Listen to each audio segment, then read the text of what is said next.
Topping today's news, the United States urging the government of the Bahamas to pull out of the deal with China to build a new specialty hospital. Prime Minister Philip Davis reacts to the U.S. ambassador's statements.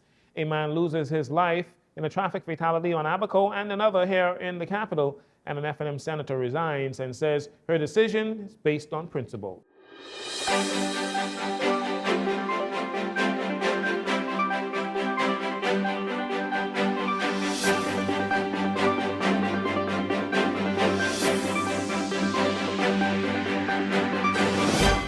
Good evening, Bahamas. I'm Jarino Saunders. This is your JCN Evening News. It is a pleasure to have you join us.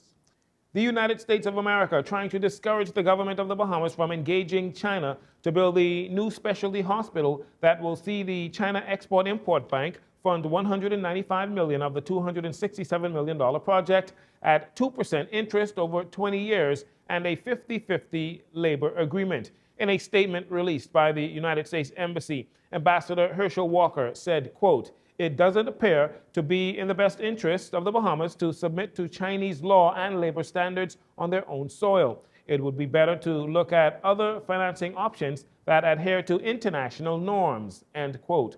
Walker said President Trump believes in fair deals that benefit both nations, and the United States is committed to being the economic and security partner of choice. He said, quote, "We stand ready to work with the Bahamas to help secure a better deal, whether from private or public sources, to provide the healthcare infrastructure Bahamians deserve," end quote. Additionally, the U.S. says China Railway Construction Corporation, the main contractor for the planned hospital, is linked to China's military-industrial complex.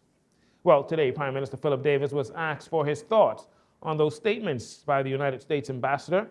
According to Mr. Davis, the U.S., they are valued partners of the Bahamas and their views respected. But he said the Bahamas simply cannot afford to cancel this hospital deal with the Chinese government. For the issue of the hospital construction, it's a matter that I had discussions with the Americans from I came into office. Our need was pressing, and we did not get the results from the United States that we expected.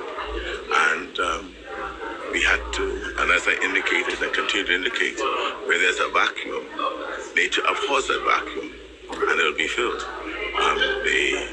We have an agreement already with China to now abort that, to throw us back another 3-4 years. I don't think our country, my people, could afford to wait another 3 or 4 years for what we need now. The government signed the framework agreement with the Chinese in July of 2025, with the final details of that deal only recently worked out. Police on Abaco investigating a traffic accident that occurred on Thursday, which resulted in the death of one man and injuries to another. Traffic police say shortly after 2:30 p.m., officers responded to a traffic accident along Ernest Dean Highway in the Crossing Rock area. Upon arrival, they discovered a white Honda Pilot SUV that had collided with a tree. 2 adult males occupied that vehicle. One of the occupants died at the scene. The second occupant sustained injuries and was transported to a local medical clinic for further treatment. Also, around 7 p.m. here in the capital, a motorcyclist died in hospital after being involved in a multi-vehicle collision on Wolf Road, just east of the entrance to Camp Road. The incident involved a silver Acura, a Toyota Corolla, and an XTZ Yamaha motorcycle. Reportedly, the Acura was heading east, tried to overtake the Corolla, and collided head-on with the motorcyclist that was heading westbound. This marks the 8th and 9th traffic fatalities for the year. 2026 numbers, they are on pace to match or surpass the fatality count in 2025, which ended with 66 total deaths on the streets. Free National Movement Senator Maxine Seymour officially tendered her resignation on Thursday during an emotional speech where she promised to continue to serve her nation even without a title. I rise today with gratitude, humility, and a deep sense of responsibility to formally tender my resignation from the Senate of the Commonwealth of the Bahamas after more than 4 years of service. This is not a farewell born of fatigue, nor a retreat. It is a transition guided by principle. Public service is never meant to be comfortable. It is meant to be consequential. It asks of us not only conviction, but courage, not only ambition, but restraint. It demands that we know when to stand firm and when to step forward in a different way. She went on to thank both the former and current F&M leader, Dr. Hubert Minnis, and Mr. Michael Pintard. Thank you to the former Prime Minister, the Most Honorable Dr. Hubert Minnis, who appointed me to the Senate. I am especially thankful to our current leader, the Honorable Michael C. Pintard, who allowed me to retain my appointment and continue this service over these years. That confidence mattered, and I do not take it lightly. I also wish to acknowledge the officers and members of the Free National Movement. Come on, Max. Come on.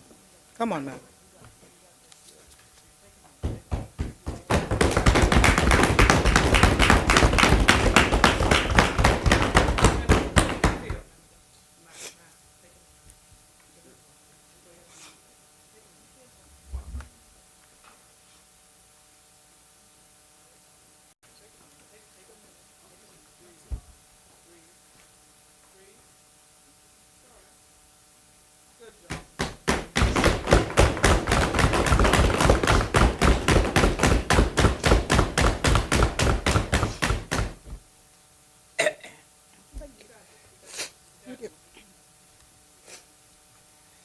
I also wish to acknowledge the officers and members of the Free National Movement, those whose labor often go without spotlight, who organize, advocate, listen, and stand firm in communities across this country.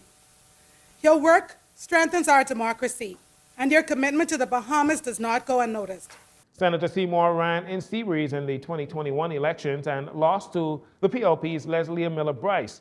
It is no secret she was seeking a nomination to run in the 2026 elections as well. The F&M has ratified Travania Clark for the Seabreeze constituency. Seymour is expected to be replaced by Nicole Martin, the F&M's candidate for Nassau Village in the 2021 general elections.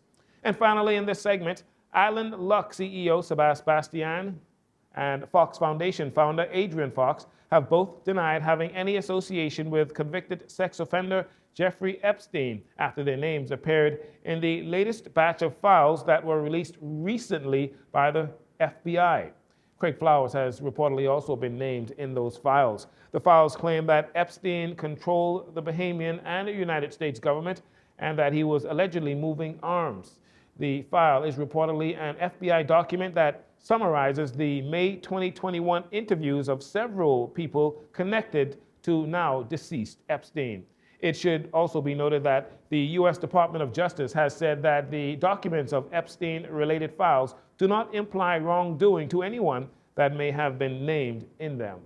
You're watching JCN News. We'll take a break here. We'll be right back after these messages where the Department of Immigration seemingly uncovers a huge human smuggling ring.